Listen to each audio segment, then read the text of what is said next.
test is in 4 sections. Write all your answers in the listening question booklet. At the end of the test, you will be given 10 minutes to transfer your answers to an answer sheet. Now turn to Section 1.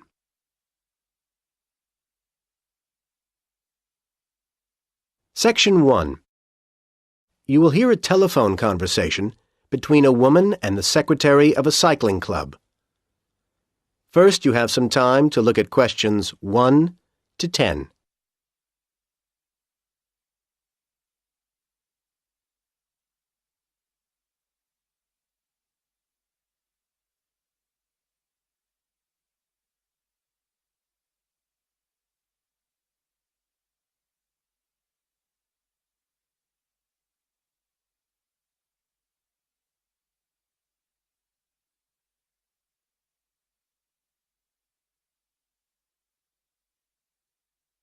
You should answer the questions as you listen, because you will not hear the recording a second time. Listen carefully to the conversation and answer questions 1 to 10. Cuxford Cycle Club? Oh, yes, hello. I'm calling to inquire about joining the club. Fine. What would you like to know? Well, I wanted to get a picture of what the club is like. For example, how big it is. Now, that changes each year, of course. Cycling is growing in popularity. I'm sure. So, last year we had nearly 70 members, which was a record in itself. But this year, there are 76 people on the list, and I'd say at least 60 of them come to events regularly. I should think something like 85 is a likely figure by next year. That's bigger than I expected. Yes, there are plenty of opportunities to meet people. And how much does it cost to join? It depends. £40 is for standard members, and there are reductions for certain categories. For example, veteran and youth members pay £10 less, £30. And family membership works out at £25 per head. All those charges are per year. And youth means? Under 18. Oh, that covers me, at least at the moment. Then for safety reasons, your application will need to be endorsed, so your teacher or parent needs to sign your form. No problem. So what happens after I've sent the form in to you? We deal with it and get a confirmation of acceptance with a membership card out to you in 3 weeks. And then you're ready to ride. It lasts a year, and we send you a renewal 1 month before it's due to expire. OK. And can you tell me something about the activities you do? Yes, there's a range of things to reflect the varied membership. There are the family rides, which are pretty popular, held every month, and that might get increased to every 2 weeks. I don't know if that's really for me. You might prefer the Saturday rides, which are more popular with the youth members. We don't go huge distances, 100 kilometres or anything like that. 60 kilometres is about average, but the pace is fairly brisk. Let's hope I'll be able to keep up. Oh, actually, there's something I should have mentioned before. We've got to be sure everyone's bike is roadworthy, so you'll need to have your bike checked and obtain a safety certificate for it. Most bike shops will do that for you. Fine. Do you do any longer tours, like holidays? Yes, there's a camping tour at least twice a year. There's one on July the 14th, though it'll get booked up very soon. If you miss that, then there's another on August the 17th. Oh, good. But obviously there's plenty going on before then. You might want to come along on May the 5th. Your membership should be through by then, and that's when we have a picnic. Everyone brings some food to share, and we go out to the hills and eat there. That sounds fun. I'm going to fill in my form as soon as I get off the phone. And a further benefit of membership is the discount with wheels. The shop on Mill Road? Yes, the manager's a member of the club, and he'll give you a 15% reduction. It means membership can pay for itself. Great. Well, you'll be getting my form soon. Good. I look forward to meeting you. That is the end of Section 1. You now have half a minute to check your answers.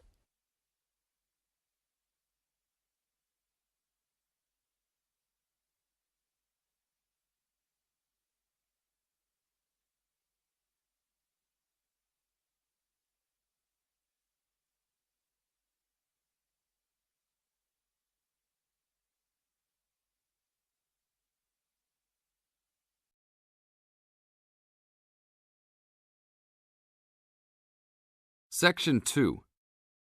Now turn to Section 2. You are going to hear the Director of the Leadership Council give his welcome address at a convention.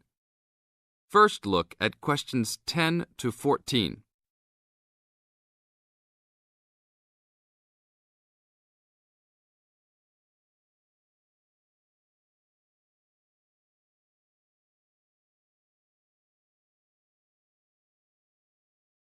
As you listen to the first part of the talk, answer questions 10 to 14.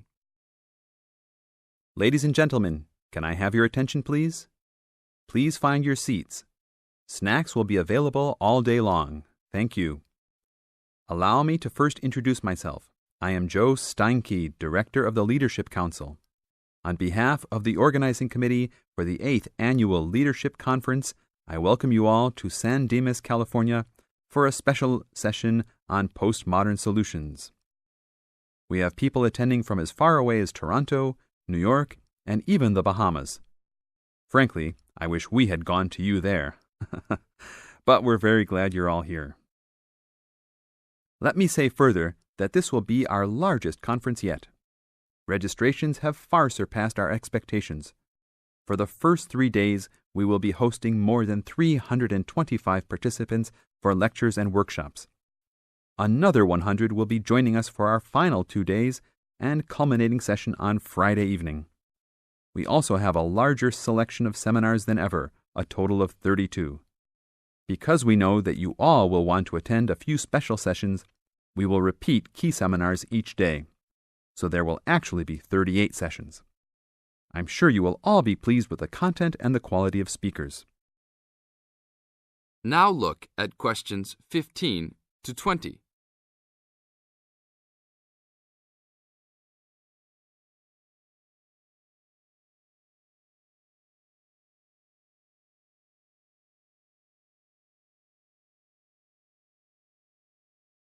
As the talk continues, answer questions 15 to 20.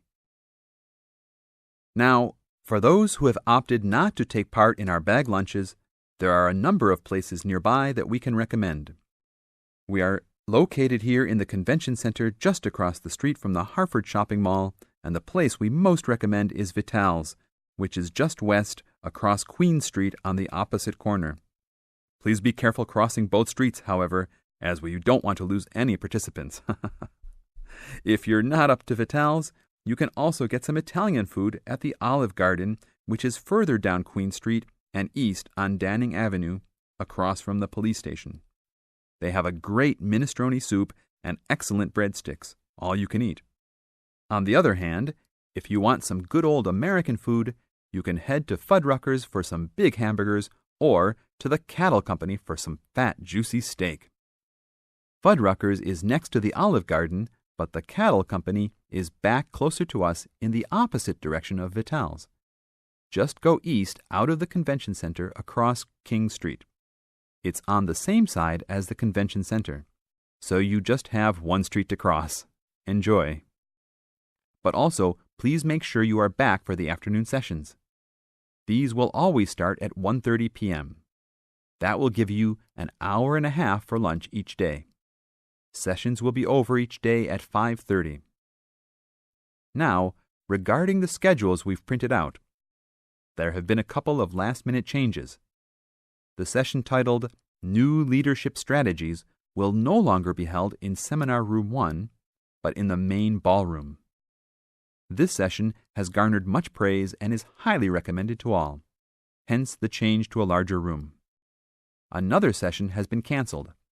That session was titled Leading by Serving, and it was scheduled for Daniel's room. The speaker for that session, Dr. Mark Green, had to return home for some urgent health situation. We wish the best to Dr. Green and that all is fine with his family. Finally, the session titled Using the Arts and Media has been changed to the second lounge room, Lounge 2.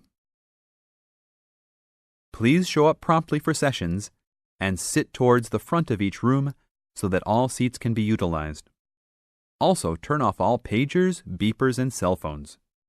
Drinks and snacks will be provided outside each room, but please be careful at your tables. Enjoy the conference. This is the end of Section 2. You now have half a minute to check your answers.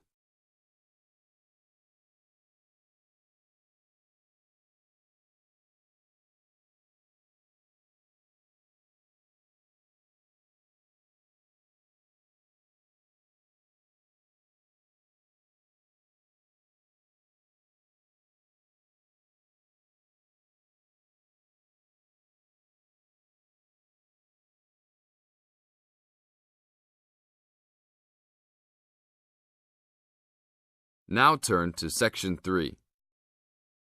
Section 3. You are going to hear a conversation between Bill and the counselor. You now have some time to look at questions 21 to 25.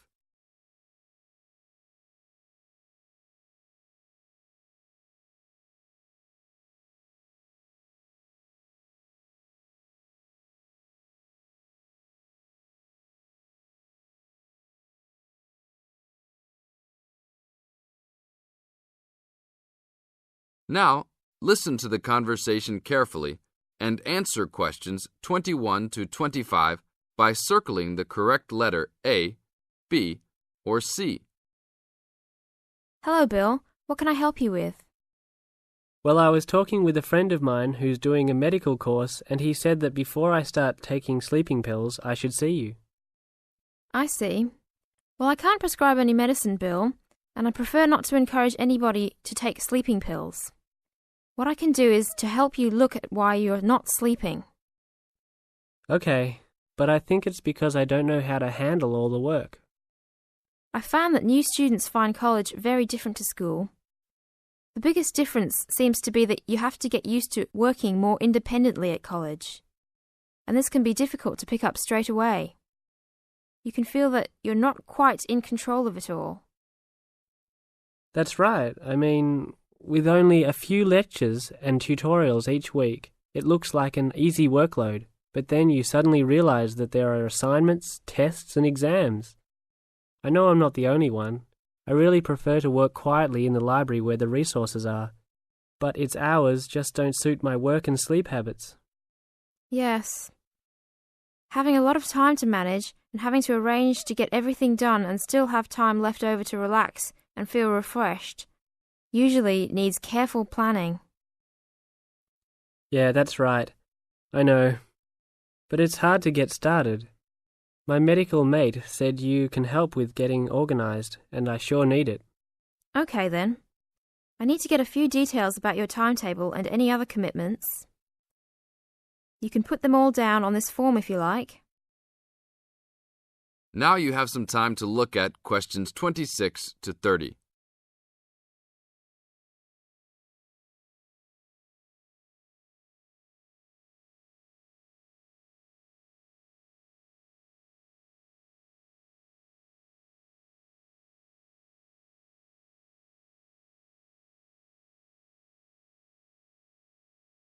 Listen to the second part of the conversation and answer questions 26 to 30 by completing the notes below.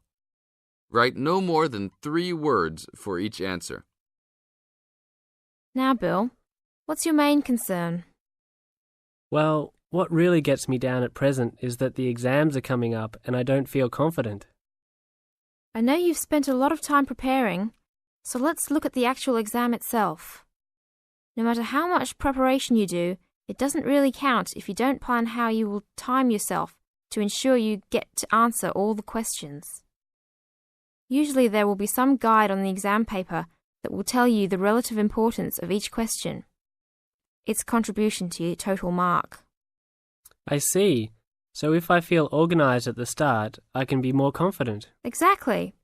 So once you've worked out an overall plan, and this can be done quickly, you need to make sure you know what each question is asking you to do. As a marker, I know what answers I expect to a question. Then you need to address the question, not just write down what you know and hope the marker will appreciate the hard study you've done. Yes, that's important. I can see that markers are looking at the questions, not trying to guess what we know. Yes. And the third point to keep in mind is that even if you know the topic well, you should leave time to go back and check your work for content. There may be an important point you have missed, or not explained as much as you wanted to. And at the same time, you can look for errors, including any obvious ones in grammar. Okay, thanks. It's really simple in many ways, isn't it? This is the end of Section 3. You now have half a minute to check your answers.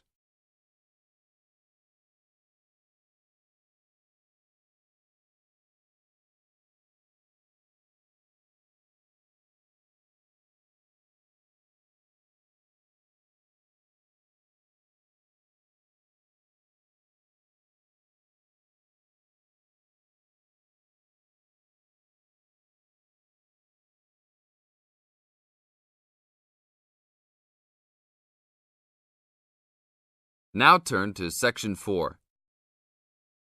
Section 4. You are going to hear a lecture on William Kidd. First, you have some time to look at questions 31 to 40.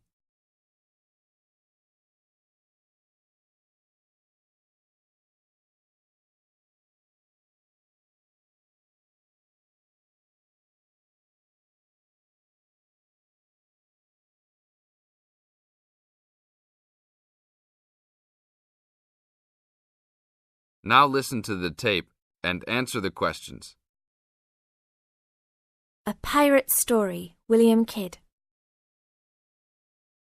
William Kidd, who was better known by the name Captain Kidd, was a 17th century British privateer and semi-legendary pirate who became celebrated in English literature as one of the most colourful outlaws of all time. Fortune seekers have hunted his buried treasure in vain through succeeding centuries. Kidd's early career is obscure. It is believed he went to sea as a youth. After 1689, he was sailing as a legitimate privateer for Great Britain against the French in the West Indies and off the coast of North America. In 1690, he was an established sea captain and shipowner in New York City, where he owned property. At various times, he was dispatched by both New York and Massachusetts to rid the coast of enemy privateers.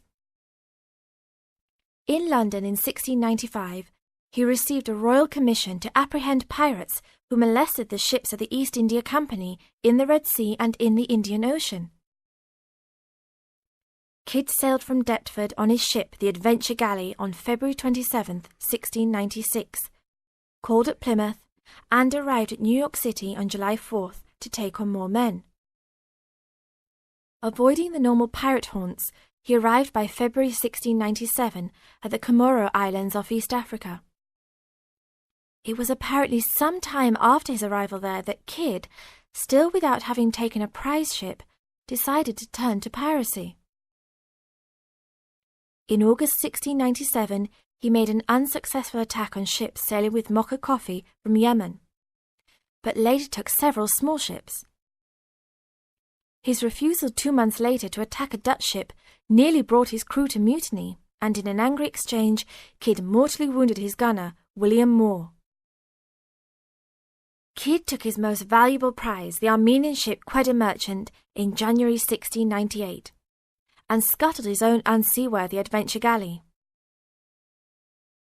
When he reached Anguilla in the West Indies, April 1699, he learnt that he had been denounced as a pirate. He left the Quedda Merchant at the island of Hispaniola, where the ship was possibly scuttled. In any case, it disappeared with its questionable booty, and sailed in a newly purchased ship, the Antonio, to New York City, where he tried to persuade the Earl of Bellamont, then colonial governor of New York, of his innocence. Bellamont, however, sent him to England for trial, and he was found guilty, May 8th and 9th, 1701, of the murder of Moore and on 5 indictments of piracy. Important evidence concerning 2 of the piracy cases was suppressed at the trial, and some observers later questioned whether the evidence was sufficient for a guilty verdict. Kidd was hanged, and some of his treasure was recovered from Gardiner's Island off Long Island. Proceeds from his effects and goods taken from the Antonio were donated to charity. In years that followed, the name of Captain Kidd has become inseparable from the romanticized concept of the swashbuckling pirate of Western fiction. Among other stories concerning caches of treasure he supposedly buried is Edgar Allan Poe's The Gold Bug. This is the end of Section 4. You now have half a minute to check your answers.